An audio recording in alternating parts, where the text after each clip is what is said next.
चाहिँ के थिइन्?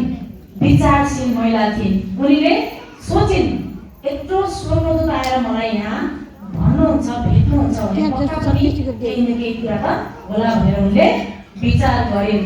आमेन। हामी पनि विचारशील महिलाहरू बन्नुपर्छ।